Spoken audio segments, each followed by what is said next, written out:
So, I did it again. I took my driving test again for the second time and I failed. This isn't the biggest thing in the world. It's not the most negative thing that can happen. So if anyone is watching this and is a first time, about to take a test for the first time, then please do not be put off by what I'm about to say. The first time, if you watched my video, then then you'll know exactly what I'm talking about. If you didn't watch my video, then I'll leave it in the description and you'll be able to see what I'm talking about. Because the only reason I'm putting these videos on YouTube is that I want to try and help people. Because I remember before I took my driving test, I actually looked around and watched a few videos on YouTube, and it actually helped to get a perspective of people that had actually been in the situation that I was about to put myself in. And your driving test is a very nervous experience. I've had 2 of these now and I still haven't passed. I've just booked today for my 3rd one. I'll give it another go. But the situation regarding me and my personal experience, whether or not that can help somebody else, if somebody watches it and gets a bit of confidence from what I'm doing, then that is all I'm asking for, and that's all I'm doing this video for.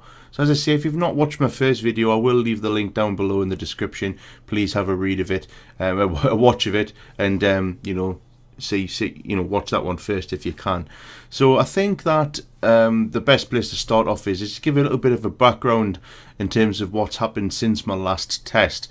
Now, I deliberately took it upon myself to not actually take any lessons with my instructor. Now, that was a personal decision that I made, and that was purely because I didn't believe that I was going to learn anything new from my instructor.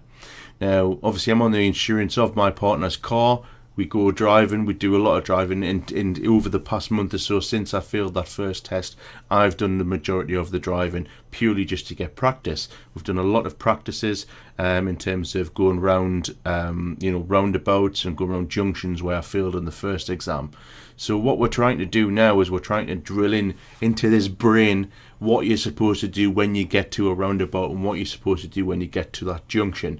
Now, the biggest problem for me and what I've encountered in my test is just before my first exam, my instructor's car broke, and he was previously driving a diesel. Now, when you go from a diesel to a petrol, it's quite different in terms of finding the bite, and your clutch control goes to shit. It does. And I had a lot of trouble doing that, and I'm a firm believer that if my instructor's car didn't break, then I would be sitting here with a certificate, and you'd be seeing the certificate in my hands, and would be all smiles. But unfortunately, that hasn't been the case, because it's not his fault the car broke. It's not anybody's fault that the car broke. It's one of those things, unfortunately, that happens with cars. The buggers, the brake. And it happened to me, and it probably happened to many other students, many other people who are about to take their driving tests. You probably find that somebody's taking their driving test on Monday. The instructor will text them tomorrow and says, "I'm really sorry, but my car's broke. I've had to get a new one. It's gone from a diesel to a petrol." Now, I'm not using that as an excuse. I'm using that in my motivation, and I believe I would have passed that test first time if it was the same car. Now, what I've decided to do for the second time is, as I've mentioned, I didn't take any lessons. I just went out and did a lot of driving myself in our car.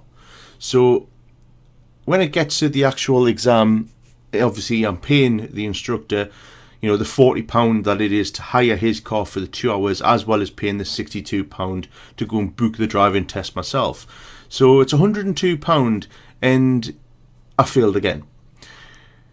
So obviously I've gone from driving what our car is, which is a Ford Fiesta. It's about 7 years old. And I've went from driving that car into what is obviously my instructor's car, which is a petrol, but it's a Hyundai, and it's really different. It's a lot smaller. It feels a lot smaller, and it's obviously a newer car, so it feels faster at times. So again, it might sound like I'm trying to fish for an excuse as to why I failed. I'm not doing that. I'm trying to give a background for anybody who is nervous about taking the driving test. So we sets off from the test centre, turn right, and we're champion. We're down the road. We get to a main roundabout, and the guy says, "This is the independent driver, and I want you to go such and such place," and we followed the directions. Now we're going onto the main road, onto a main dual carriageway, and we're on the roundabout. We're in the exact lane that we should be in. We get round the corner, we're about to go up the hill to get onto the dual carriageway, and for whatever reason, I'm sitting in the right lane, which is a perfect lane to have been in, but for whatever reason, in my head, I don't know, I can't explain why I've done it, as the car starts to veer over to the left, and I'm, slowly and surely getting into the next lane, and there's a lorry there. I knew the lorry was there. I'd noticed the lorry 5 seconds ago, but the examiner goes, "There's a lorry there." And as soon as he said that, in my head, I knew I had failed that test. So I carried on and did the whole rest of the test. We did the manoeuvre. Everything was absolutely spot on. Everything was perfect. I drove better than I did on the first exam. First exam I got 10 minors. This time I got 5. So, there's obviously an improvement in my driving. But as soon as he said those words, "There's a wagon there," or a lorry, then I knew that I was up shit creek without a paddle. I knew that for whatever it is, the rest of this test, I have failed.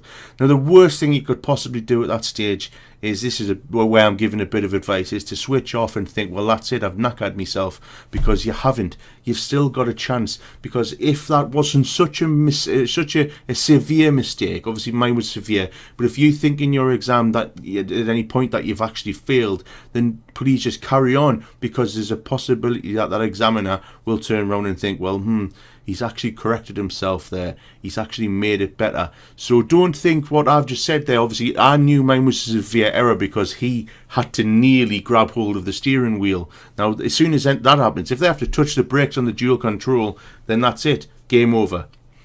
So, yeah, we get back, and this examiner was actually much better than the previous one, because he actually wanted to give me some advice, and he gave me some advice, and he said, "Look, you're a good little driver, do not give up, you'll get it next time."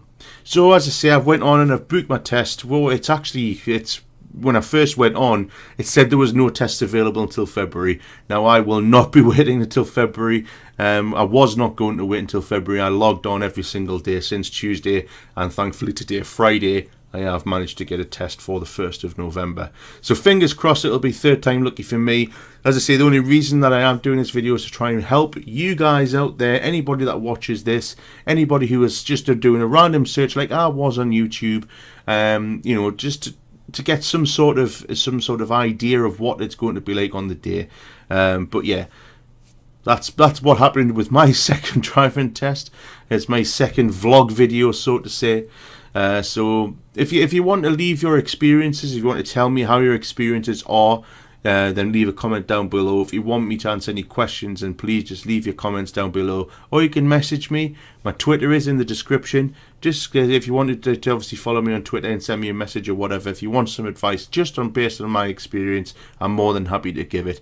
Just let me know. My name is Bobster1984. Thanks very much for watching, everyone, and I'll see you all